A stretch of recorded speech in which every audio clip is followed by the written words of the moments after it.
Good afternoon, ladies and gentlemen. Welcome once again to the Royal Society of Medicine's COVID-19 series. And this particular episode we call The One That Got Away, because this is where we catch up on all the questions that we haven't answered in the last 4 to 6 weeks, which is over 2,000, in fact, an absolutely huge number. So this episode will go on until next Friday. Now, as ever, we have a fantastic panel today to work through this list. So first of all, a newcomer we have is Professor Anthony Harnden, who's Professor of Primary Care, Director of Graduate Studies, the King of Cough, according to his CV, but also, by great stroke of fortune, he's the Deputy Chair of JCVI, Joint Committee on Vaccination and Immunisation, another of those committees that you never knew existed until very recently, and now you talk of little else. Joining him, again, welcome back, Professor Eleanor, who's one of our leading virology immunologists in the country, started from MRC unit in Gambia, a long period at the London School, moving to Edinburgh, where she was director of the Rosalind Institute and is the chair of immunology at that university and a familiar media commentator for the times that we live in. And then another welcome back, I can't remember how many times you've been on, Alison, but it's Professor Alison Pittard from Leeds, Dean of the Faculty of Intensive Care Medicine. She's an intensivist and therefore at the moment is on a nice restful cruise around the Mediterranean. No, she isn't. She's working harder than ever before, and no doubt that will turn up as well. So welcome you all. Can I see your pictures? Yes, I can. So we're going to start off with what we've done. By the way, I'm playing with a mouse now because my cursor broke this morning, so it's all very fiddly and horrible, but we'll get used to that. Now I've got you all there now. Excellent. So we're going to start out with a round of desert island papers. So I've asked everyone to bring along very briefly something that you've read in the literature or anything really, it doesn't really matter, just to kick us off and to get us talking. So who would like to kick off? I have to choose, don't I? Anthony, would you like to kick off? As you're the newcomer, off you go.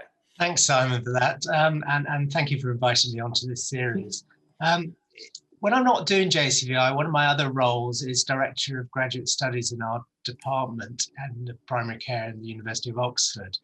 And I look after 30 PhD students from a sort of processing and mentoring and evaluating their progress point of view.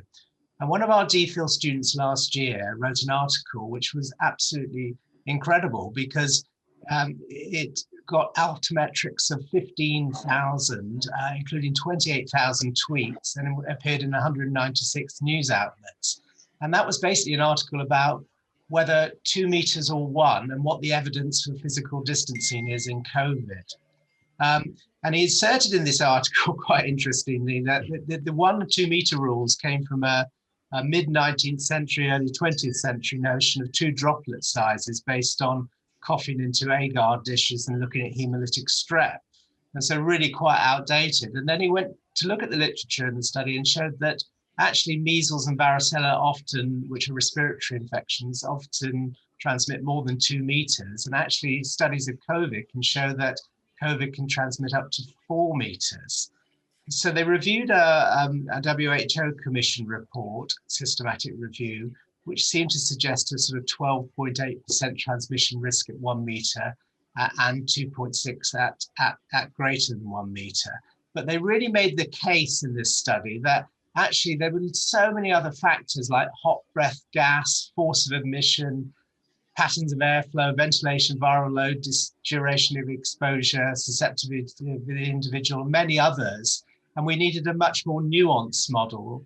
And actually, what was quite interesting was their assumption about meat packing plants, which we've all heard of course, with these outbreaks. A real problem because of poor ventilation, cramped working condition, background noise, and people having to shout, and low compliance with mask wearing. So that in summary, that what they said was they came up with a model of a sort of traffic light system based on occupancy of rooms, ventilation indoors versus outdoors, mask wearing, silent versus talking and singing and shouting.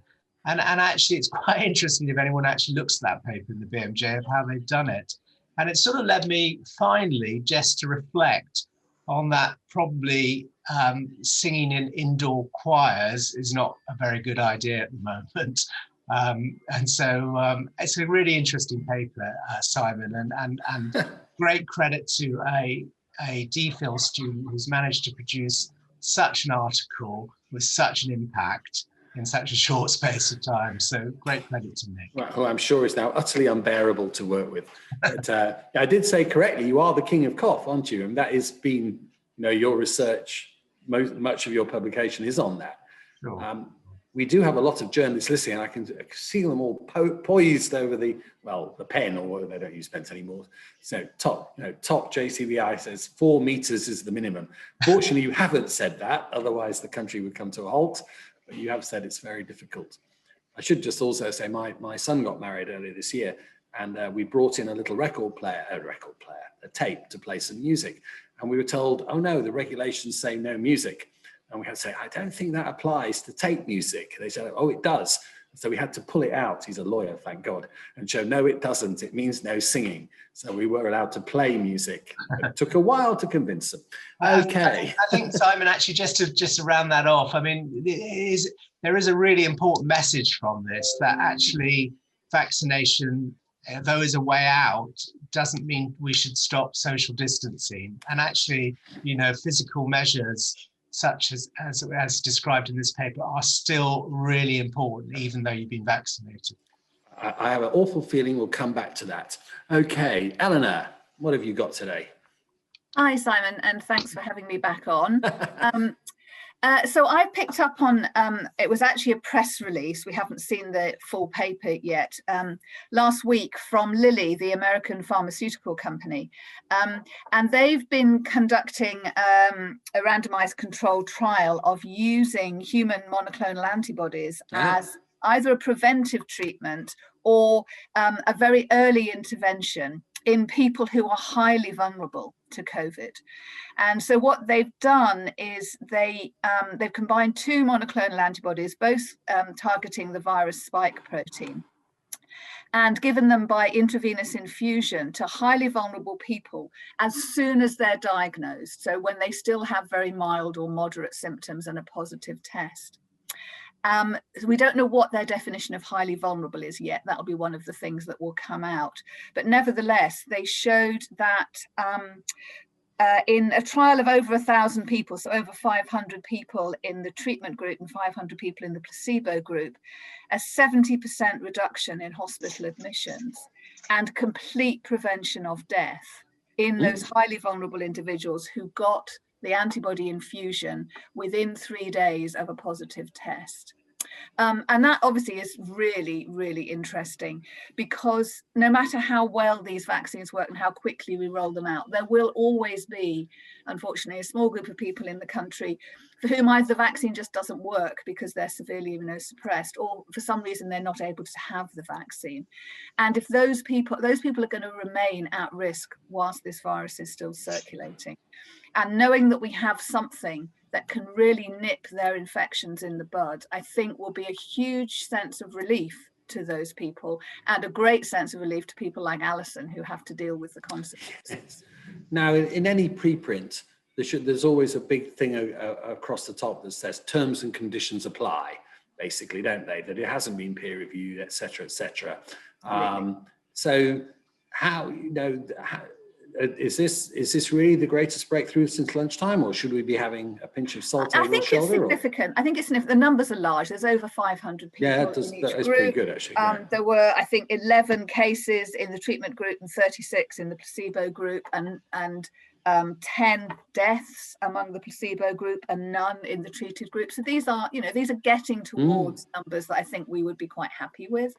And it's interesting because there's been a lot of disappointment about the use of convalescent plasma, which certainly in treatment of people once they're in hospital hasn't really worked at all, and the plug has been pulled on that. So I think knowing that these monoclonals, if given early enough, and I think the key will be, what is their definition of a vulnerable group? How vulnerable were they really? And are they people for whom an immediate or very rapid infusion of antibodies will be clinically a viable option? I think so. Those are the things that we don't know. But I think overall it's pretty good news. Yeah. Let's stick with that for a minute, just because otherwise we'll just have to come back to it anyway. But how feasible that I can, Toby, I'm sure, Anthony, I'm sure will be. You've got the same name as a well-known journalist in my other world, actually, Anthony. That's why I just got your name wrong. Sorry. But how feasible actually though is this? How can this is not a thing. You're going to have to. It's not a thing that you would expect to be done in general practice, is it? So how feasible would that be, given the number of positive tests who don't normally need to come to a clinic or a hospital setting? I think it'd be quite a tricky operation. I think that's the understatement, isn't it? Yes. Yeah. That's an understatement. Yeah.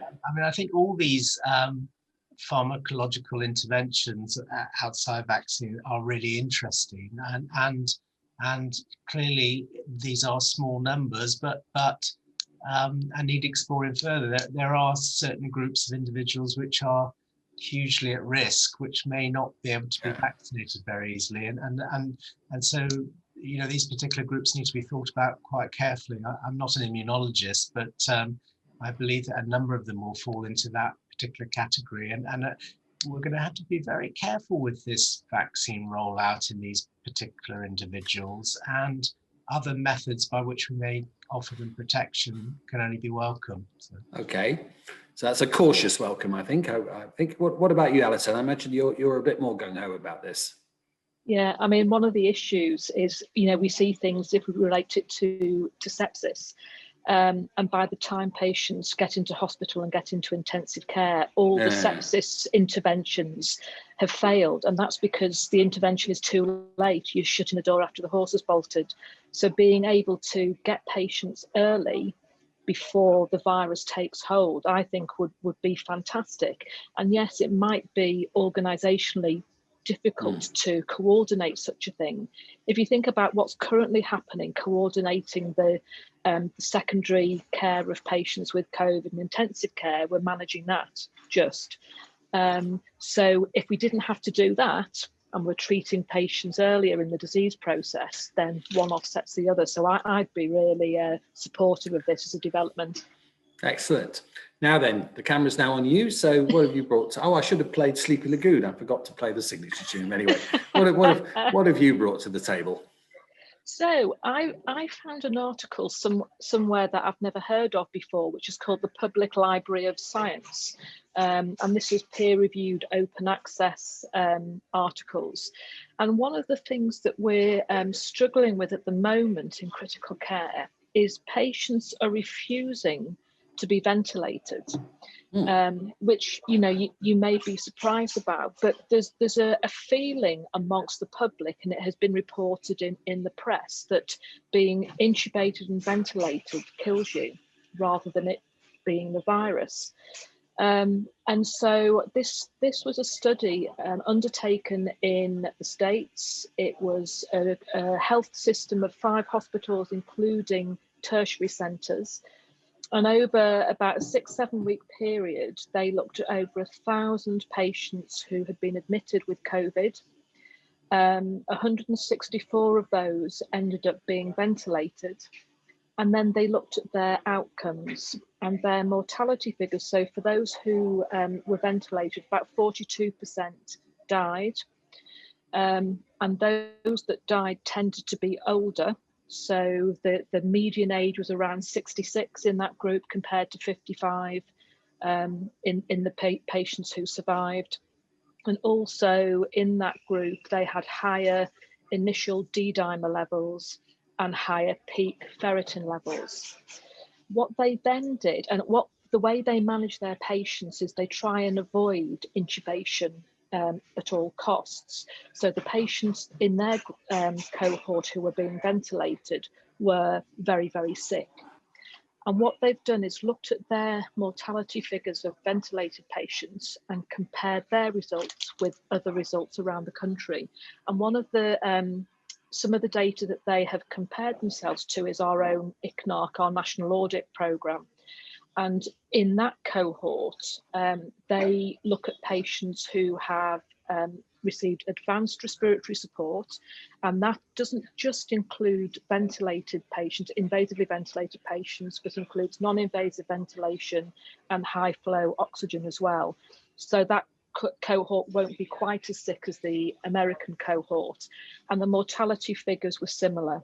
So what they have concluded is that it isn't the ventilation that kills the patients, it's the fact that they are sick and it's the disease that's killing them. And I wanted to highlight this because it's really important that patients get the care and the interventions that may make them better and help them survive. And I think it's really important to get that message out there. So it was nice to actually find a paper that supports what we as a profession believe. Okay, I mean, is this a case of, I'm obviously not an intensivist by any stretch of imagination, but I thought, the general narrative was we ventilated too many at the start. Are you now saying we've almost gone too far the other way and we're going to go back to a more happy medium or something? Is that the story here? No, I think in the first wave, what was happening was all the information that we were getting from around the world was that these patients were extremely sick and were all inevitably going to end up being intubated and ventilated. So don't leave it until they're really unstable. And it makes the intubation, quite risky. And also at the time, there was the concern about using non-invasive modes of ventilation, high flow oxygenation, and the impact that might have on aerosol generation and also oxygen supplies as well. So as the first wave went on, the way we manage patients changed because of that. But irrespective, our levels of acceptance are very different. So we have patients in intensive care who are on 90%, 100% oxygen, whose oxygenation levels are low, but they're looking quite well. And so in, last year, we'd have been jumping in and ventilating those, but we know that a proportion of those patients won't need to be ventilated. So we're treating patients differently, but by the time you need intubating, yes, you're going to be sick, but you die because of the underlying, disease, not because you're being intubated and ventilated. Right, even I understood that. So that's the test you have to pass, and obviously you did with flying colours. Now, obviously, one or two people haven't noticed my thing at the start saying this is the one where we don't take questions because we're taking questions that people have already asked.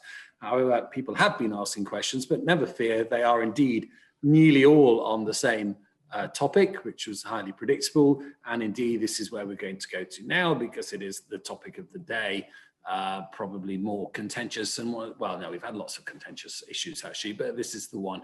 And obviously what we're talking about is the delaying of the second dose of Pfizer vaccine from the advertised, well, it was advertised actually, if you got the little leaflet when you went for the jab, the advised 3 weeks to 12 weeks, which of course is contrary to what was on the patient information leaflet, what the WHO says, and other things. Hannah's been, I think the truth to say, controversial, but heavily defended by our CSA and our CMO, and heavily defended, and indeed it has come from the committee we never heard of before, but now we talk a little else, the JCVI, and by a complete coincidence, Anthony, you are the vice chair or whatever it is of that committee. So, as we say, defend yourself, dear boy. What have you been up to? Thank you, Simon. I mean, these were really difficult and complicated discussions, as you can imagine, and we were privy to a lot of data to be able to reach, so that we could reach a really... But for a sec, I think you should just say what your committee is, just to establish its integral. What, just tell it, because most of us won't know about it. Okay, so with the Joint Committee on Vaccination and Immunisation, we're effectively an independent committee that advises government. We don't set policy, we advise ministers, and they usually take our advice. And we look at a whole range of issues related to vaccination. So COVID's obviously the top one at the moment, but of course we're responsible for the childhood immunization program. We're responsible for any new vaccines which come in and assessing. And usually our basis of our discussion, a lot of it is based on cost effectiveness and introducing new vaccines into schedules and whether they're cost effective to do so and how we would do it. But of course, that doesn't apply for the COVID vaccines because there isn't a cost argument to this because we just want to get out of this dreadful pandemic. The committee consists of approximately 14 members of varying specialities. So we have a lot of vaccinologists, we have an immunologist, we have mathematical modelers, we have a lay representative. I happen to be the GP representative on the committee, and we meet usually 3 times a year, and we have subcommittee meetings frequently that feed into the main committee. However, with the COVID vaccination subcommittee, we've been meeting weekly and sometimes twice weekly now for a number of months, given the urgency of the problem. So that's a bit of background about JCVI. Okay, right. In terms of the decision about the delayed second dose, we were quite clear that we still recommended a 2-dose strategy, but the second dose could be delayed for up to 12 weeks. When we looked at the Pfizer data in detail, so we've seen data from 3 vaccines, just to summarize, the Pfizer, the Moderna, and the Oxford AstraZeneca.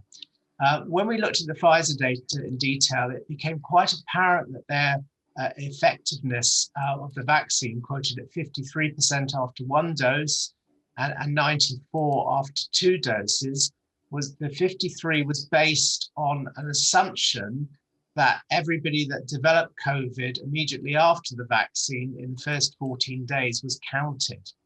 Now, that's far too early for immunology to kick in, and some of those cases would have had COVID at the time of vaccination. So when you strip those out, we came to a figure of about 89% effectiveness. Now that was a broad calculation, but then we looked at the Moderna data as well, which actually had a number of cases in their trial, which actually had a delayed second dose. So they'd only had 1 dose. When they looked at 1 dose after about 2 months, they came to about an 80% effectiveness in 1,000 individuals. And when we looked at the Oxford AstraZeneca data, it became quite apparent that I'm sure you all heard about this low half first dose, standard second dose. And actually the reason that had much better protection was because a number of those individuals in that group had a delayed second dose. And it became, in the Oxford AstraZeneca data, actually delaying the second dose might actually offer you better protection than having a dose at standard dose and a dose at 4 weeks. So all those things combined led us to have a look at this from a public health perspective, and actually the number needed to vaccinate. And actually the delay in that second dose means that we can give more first doses to a greater number of people. And by our calculations, assuming 80 to 90% vaccine effectiveness in the over 80s, we calculated that we could save between 3,000 and 4,000 extra lives for every 1,000,000 doses, first doses that we gave. And so given the dire situation around the country at the moment with, having exceeded the 100,000 grim death statistic, really felt that we could save many, many more thousands of elderly people's lives by this strategy. And interestingly enough, I've just come off JCVI and we're looking at these real-time vaccine effectiveness figures. It's really early stages yet, but it does look like our first dose strategy is proving to be a good one. And the early signs are very promising from the data that we've made the right decision on this. Right, I can now see all the journalists now are definitely going to their laptops, etc. Just expand, if you can, just expand a little bit, because the purist in me, I've written a book on randomized controlled trials, although no one's read it or bought it, maybe they will now, is that you can really only truly know that if you do random allocation to the two regimes, which you can't, I assume, is not possible. You're absolutely right. Of course, a randomized controlled study would have been able to answer this question definitively. But I'm not saying you should do that. I assume you can't. Do that in the time. One thing that JCVI have done is they've acted nimbly, quickly, and promptly to make some bold decision based on the data that we've seen, and actually delaying it to a result of a clinical trial months later. It just isn't possible. So from a purist point of view, you're absolutely right. Yeah. From a pragmatic point of view, you're absolutely wrong at the moment. No, I say that to the second question is, given therefore there's always more uncertainty with what is kind of natural history outcomes you're looking at, there must be some caveats in what you've just said. And I just wanted to say, what are the caveats in the data that you've been looking at? Well, the caveats in the particular data that we're examining at the moment in terms of vaccine effectiveness is we haven't got hospitalization and death data. So what we're looking at the moment is data around disease and positivity. So actually, I think the vaccine effectiveness that we're actually looking at the moment will be slightly lower than the vaccine effectiveness against hospitalization and death, which is one of the absolute key strategies for this program. Is that we try and reduce burden on the NHS. We try and stop people from going to hospital and dying. And actually, the data really from these vaccines is very good on that. 100% hospitalization and death effectiveness in the Oxford AstraZeneca data. So it's really, really promising. Oh, that's good. Eleanor, you I think, were you writing about this in the Sundays? I think you said it does feel uncomfortable to be an outlier in terms of international practice, which we are an outlier. But then you went on to say, but. Yeah, so, and I actually want to warmly congratulate JCVI for taking what has been a very bold decision, and one that I am as confident as I can be, given all the caveats about what we know and don't know about this disease, that it is the right one. As an immunologist, the data suggests that the second dose is really important. The boost you get to your immune system after the second dose is huge, but the timing of that, I agree with Anthony, there's good fundamental sort of immunological dogma that suggests that a delay is not going to do any harm. There is data from other vaccines. I was involved in testing some of the malaria vaccines that we're still working on and failing on, where a delayed second dose was hugely beneficial. And that was actually tried as part of a randomized controlled trial and shown to be better. So I think there's theoretical reasons to think that a delayed dose is better. I think there is also practical evidence that a delayed dose is no worse and maybe better. And I think the data that we've seen so far from the preclinical studies looking in detail at the T-cell and antibody responses suggests that there's no dropping off a cliff of the response in the first few weeks after vaccination that would give us cause for concern. So I do have concerns, and I have two concerns. One is that it is absolutely essential that people get that second dose to get that long-lasting protection. The 12 weeks, the first dose will get them through 12 weeks. I'm fairly confident about that. But in order to get that long-lasting protection, people do have to come back. So I would plead with the people rolling out the vaccine not to delay it past 12 weeks. And the other worry is that the longer you leave it, the greater the risk that some people may not get the second dose. Life gets in the way. People move house, they change jobs, whatever happens, and they don't get their second dose. And I just think it's really, really important to pull out all the stops to make sure that people do get that second dose. Anthony, I'll go back to you in a second, but Alison, do you want to come in here? Just to say that as an intensivist, anything that reduces the risk of people coming into hospital and being sick and then having to come and see us would be welcomed.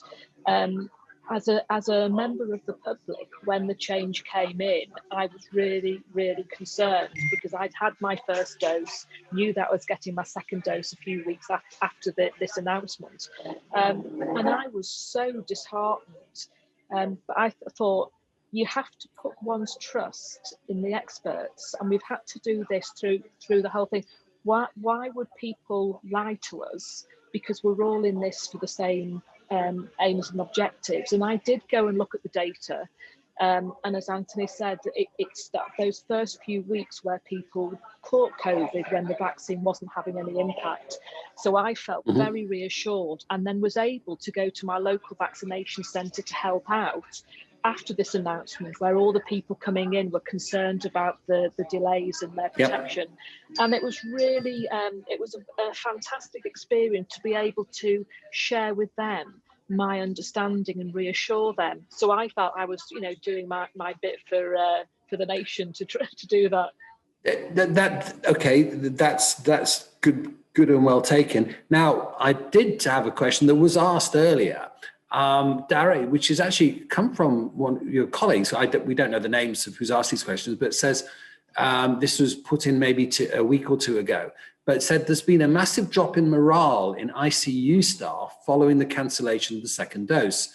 And the question then goes on to ask, is this an issue for duty of care that we should be giving the best possible protection as fast as we can to those in a higher risk job? And you just said that you yourself experienced, a frisson of something when you realized that your second dose is going to be delayed. But is it fair to say this caused it said the words are massive drop in morale in ICU staff? I think it's just yet another thing that's had a negative impact on all staff, but particularly those of us working with the sickest patients, in hospital. And it's been one thing after another. It's been the change in working practices in terms of diluting staffing. It's been the lack of PPE. It's been one thing after. So this was almost like the straw that broke the camel's back. Right. And I think all of us have been able to look at the science and listen to the experts and understand exactly why the change has been made. But there's no getting away from the fact that staff morale, mental health and well-being is at an all-time low. Yeah, we may come back to that. This was more on the specific point of the vaccination. Yeah. So, Anthony, by the way, if anyone's asking, we asked everyone to come on the panel before this became the slightly cause célèbre it has. So we did not know what people's views were, but our experts, I think we could have guessed what Anthony's was, but we did not know what their views were. Anthony, though, it must still be concerning that the BMA have come out strongly against it, although, to be fair, the head of their public health committee has dissociated himself from that position, but nevertheless, that's Peter English, but nevertheless they have, and other learned bodies have expressed concerns, and of course the WHO has expressed the concern. And I thought you made an excellent case, and for what it's worth, which is nothing, I think the case is well made, and if the data is the way you said, all of us will breathe a big sigh of relief. But it must have concerned you that people who are not zealots, they're not reasonable people, are not being convinced entirely by the JCVI. Yeah, I completely acknowledge the huge stress that people, particularly in the ICU sector and hospital sectors, are working under at the moment. This is an enormously difficult and complex thing that they're dealing with, and seeing so many people dying around them, and seeing the stress that they're having to work under in long hours. So really, really appreciate that. But I think what we had to do was divorce that from our decision making on JCVI and think really clearly about how we could get these people out of the situation by which that they're facing themselves at the moment as quickly as possible. And actually the way to relieve their stress is just to prevent these people from becoming really sick. Now, I think the BMA have sort of reflected that a little bit, and actually, unfortunately, I think they've got it horribly wrong. And I think what they've done by reflecting some of these opinions is actually actually stirred up quite a lot of more anxiety amongst the medical profession, which has been really difficult to try and handle, which is one of the reasons that I personally have tried to be communicating this in a clear and effective manner, including writing in the BMJ, writing an editorial for the British Journal of General Practice, as well as umpteen media appearances.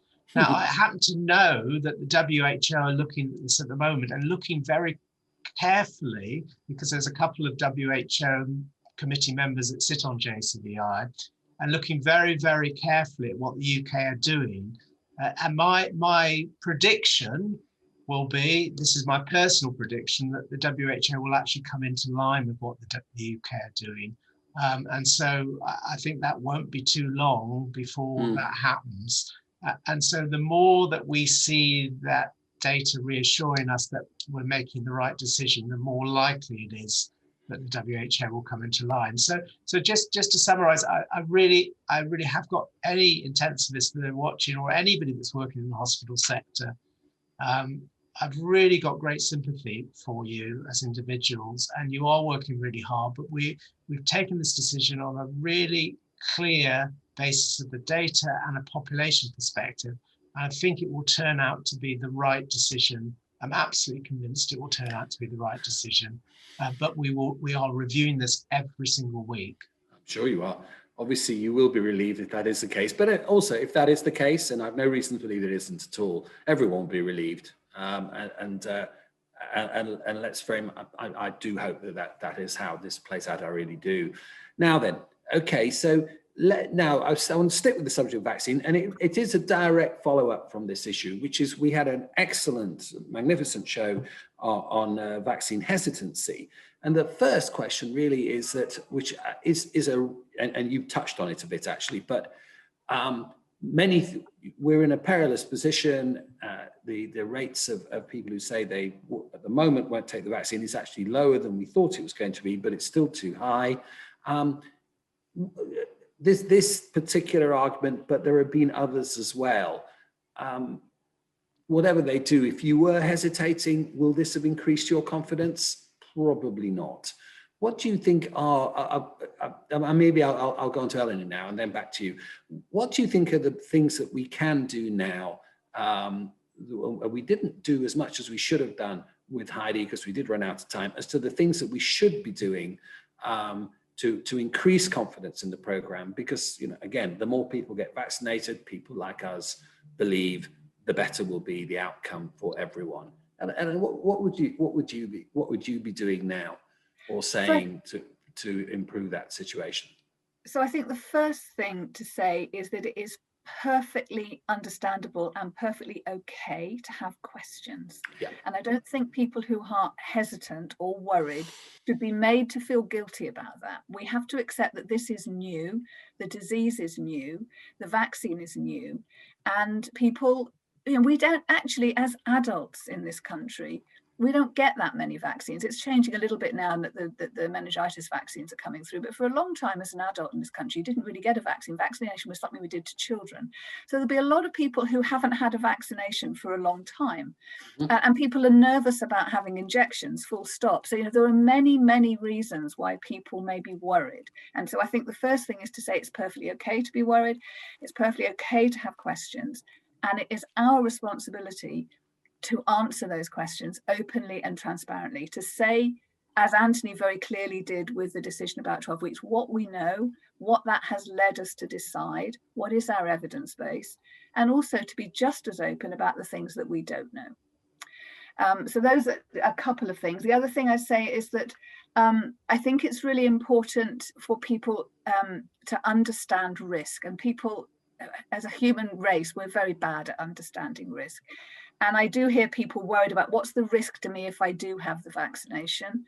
And the answer to that so far is infinitesimally low. We've now vaccinated over 7 million people just in this country with, as far as I'm aware, no long-term serious consequences for anybody. And the risk of getting COVID and ending up, unfortunately, in Alison's intensive care unit, which is incredibly high right now. So I think we have to start framing the positives and negatives in those ways and helping people with risk. And the last thing I would say is that people who are hesitant are more likely to accept evidence and answers to their questions from people that they know, people who they have some pre-existing relationship with. And that in many cases may be their GP or their care worker or their social worker or their kid's teacher or somebody. And I think we need to start to empower those people in the community to be able to get involved in those conversations. It's all very well myself or Anthony or Alison sitting here and saying, don't worry, it's safe, you should have it. And it's all very well for the chief medical officer to appear on television every night saying it's your duty to go out and have the vaccination. But actually what will really start to persuade people is, actually I think what will persuade people is when they see members of their own family. So at the moment, seeing granny being vaccinated and being fine is actually, so the very last thing I'll say is, when I've talked to younger people who are hesitant, I say, don't worry about it just now. Actually, you're not going to be offered the vaccine for a few weeks or possibly a few months. Yep. And just watch what happens to the people who are vaccinated and then reconsider. So don't get terribly upset about it now. Worry about it in a few months' time when it's a realistic option for you to have or not have the vaccine. And we'll have so much more information available for you then that I think we'll be able to set your mind at rest. Yeah, beautifully put, if I may say so.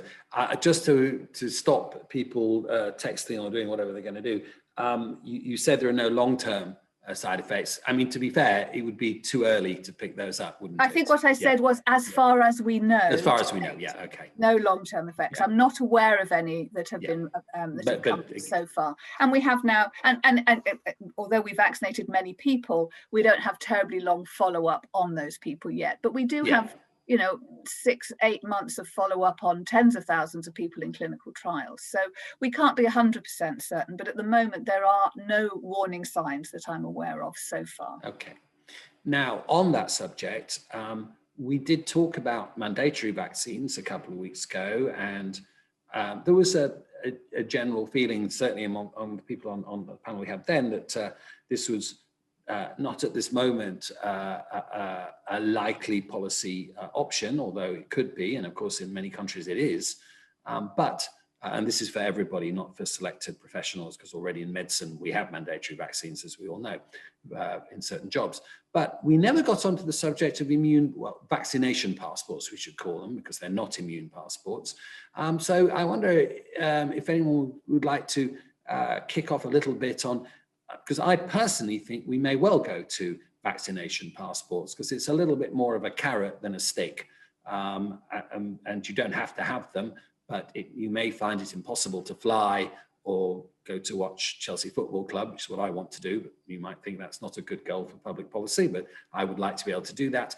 And it may be that will be the only way you'd be allowed to do that. So who would, Anthony, again, you're in as well. So I don't know if you do give advice on mandation or passports or etc. I'm not sure if that is in your remit. No, whether it's in your remit or not, tell me about it.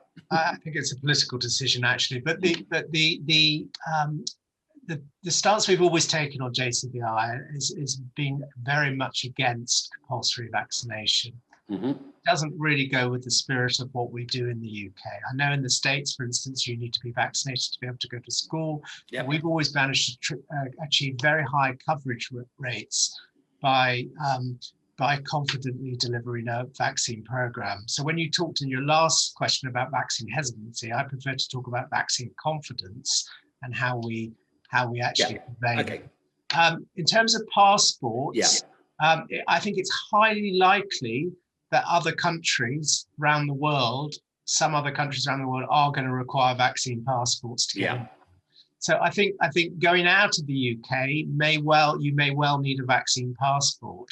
I think within the UK, I think it's a much more difficult issue, and I think it's much less likely, given our stance on compulsory vaccination and not going along that route, that we will go along that route. But I suppose it depends at the time on the percentage of the population that are either vaccinated or immune, and it depends on the variant strains which are circulating at that particular time. Because I think this COVID is something we're going to have to get used to living with, And I'm sort of with Jonathan Van Tam on this, that we are likely to require an annual vaccination, COVID vaccine for a few years to come. And that vaccine will be particular to the type of strains that are, or variants that are circulating in the UK at that time. So I can't see us going along that route, although it is a political decision rather than a JCVI decision. Okay. But even if we don't go in it as a policy issue from government, there's nothing to stop businesses, restaurants, sports facilities, festivals making their own judgment. I think you then start getting into discrimination acts and things. Yes, you do. So I think you've got to be a little bit careful about. Yeah, no, you're quite right. There are, but again, as I say, just to remind people that in certain professions, you cannot be a surgeon if you do not agree to have hepatitis B vaccine. You can't be forced to have it, but you can't proceed as a surgeon. Well, that's a very different ethical problem, isn't it? Because you're potentially transmitting what is known as an infectious disease to somebody who's vulnerable, who you're actually has consented to you doing the procedure. I think that's different. Okay, it's related, but I don't think we're going to go down mandatory vaccine. But I just think we may end up using it more as a carrot. Eleanor, do you want to say anything on that particular? Eleanor, you've had it. Well, yeah, I think there are two things. One is at the moment when access to vaccines is limited, I think it would be highly discriminatory insisting on it, because the last thing we want is all the 80-year-olds to say, look, I can go to a football match because I've been vaccinated, and everybody under the age of 70 is saying, I would love to have a vaccine, but I can't have one. And I agree. So I think I think the other thing is really to understand what is the purpose of proving that you've had the vaccine. So I can totally understand why some cruise operators, for example, might want to require people to be vaccinated to go on a cruise, because the last thing you want if you've got a big boat out in the middle of the Pacific is people suddenly getting to the stage where they're so seriously ill they need to be in intensive care. So then you're immunizing in order to make sure that the people who you are taking on this cruise are likely to remain healthy, or you're reducing the risk of severe illness in that group of people.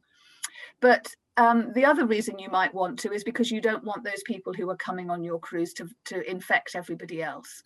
And that brings us on to the topic of whether the vaccine actually stops transmission. Yes. And at the moment, we certainly can't say that the vaccine does block transmission, and therefore whether you've been vaccinated or not, you are still a potential risk to other people. So I think it's really about understanding what is the point of requiring people to be vaccinated. And if the point is that you don't end up with a very lot of sick people on your hands, I can understand it. If you're thinking it's about trying to reduce transmission, then I think we're not quite there yet. Now, we've run out of time, but I just want to finish on that issue of vaccine of transmission, because again, we've been asked lots of questions about that. We've always had to say, we don't know, we don't know, we don't know. We usually get Pete Openshaw on, who then says authoritatively, we don't know. But are we any closer to knowing that?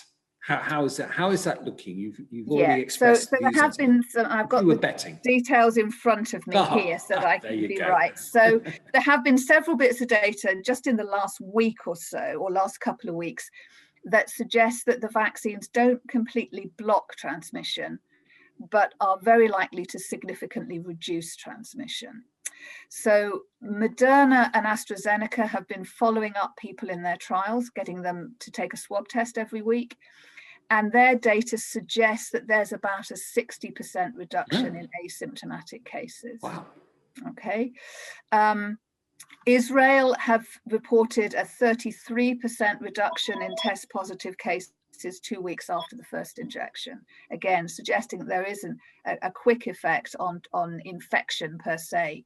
And then a paper which you very kindly brought to my attention earlier today in the Lancet 10 days ago, where they looked in a very large cohort at the risks of household transmission from confirmed cases. And they estimate that people who are asymptomatically infected transmit to other members of their household about 1/5 as often as people with symptomatic disease. And that goes along with knowing that people who are asymptomatic tend to have lower viral loads. So I think the data are suggesting that people who've been vaccinated are less likely to transmit, but they are still capable of transmitting. And so, to echo what Anthony said earlier, just because you've been vaccinated doesn't mean to say you can't infect somebody else, and they have to carry on with all the social distancing rules. Well, again, let's not be too depressing on this one. At the moment, where we still have a high level of transmission in the community, we're not suggesting this forever. Oh, not forever, but for the moment, and until people have had their second vaccination, we drive down the incidence, and until we make life easier for Alison and her colleagues by keeping people out of hospital. We do. Now then, and Anthony, again, just obviously huge in the news today, disputes between the companies, the EU, all sorts of things. You are confident that everyone who's had the first dose will get the second dose within the timescale that you've outlined?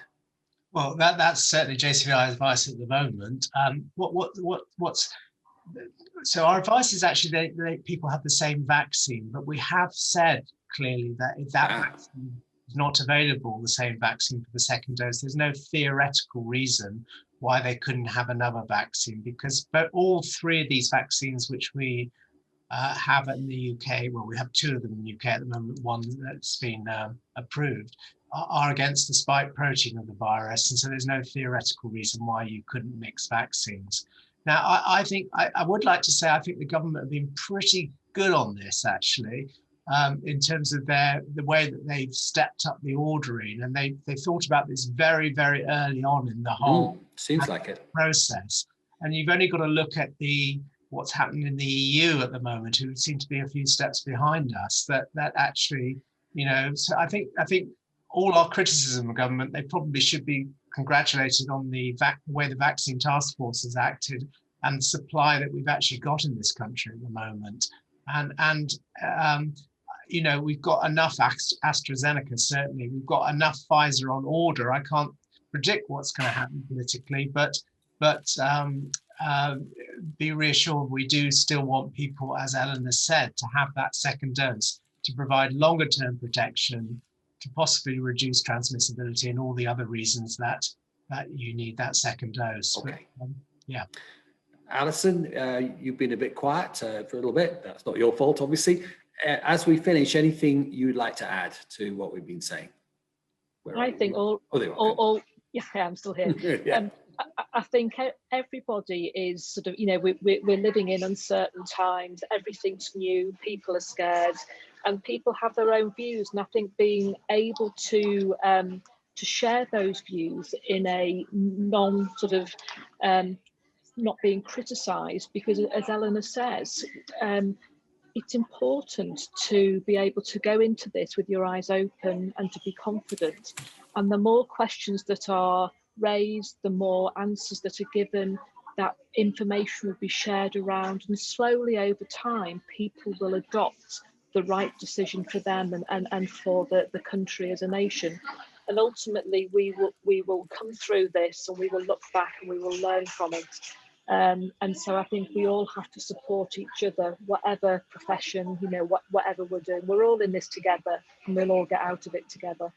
And we will have you back very soon to talk about mental health consequences and issues of the whole of the NHS workforce, not just those in ICU, we had a long list of things today. We've only got to point 2, but there we go. Okay, so now then, we're going to finish at that point. I'm not really apologising to people whose questions we haven't answered today, because this is a catch-up round. But just to thank Lucio Fumo for the particular comments you made about the webinar we did last night with one of the last people who are eyewitnesses to Auschwitz. That is appreciated. Thank you very much. We will be back next week, and I've now lost contact once again with my notes, but it's what have we got next here? Oh yes, of course. Yes, Victoria MacDonald, John Foy is coming back. She'll be chairing Danny Mortimer of the NHS Confed, and Sheena Cruikshank from the University of Manchester. And what a theme, we're still on the vaccines, which is the race to vaccinate the country. So there will be more vaccines, and this time you will be able to ask direct questions as freely as you would. So until then, thank you everyone. That was a great panel. You were fantastic. We have overrun, but it seemed impossible to stop. I think we've never ever had a webinar that hasn't been reported in the press. Sorry, Anthony, but I think that record is not going to be broken. But the record that has been broken is the first time someone has said some jolly good, pretty good work by the government was what you said. That I think is a first for these series, but I think it is justified. So you've broken one record today, but not the other. Thank you so much everyone for watching. Thanks for allowing it to overrun. And we'll be back this time next week with Sheila McDonald in the chair. Everybody, good night. Good night. Good night. I'm cracking up. Yeah. Good afternoon, everyone. See you next time. Bye. Okay, and thanks. You were brilliant. What a great panel. Thanks. Cheers. Okay, my pleasure. Bye-bye.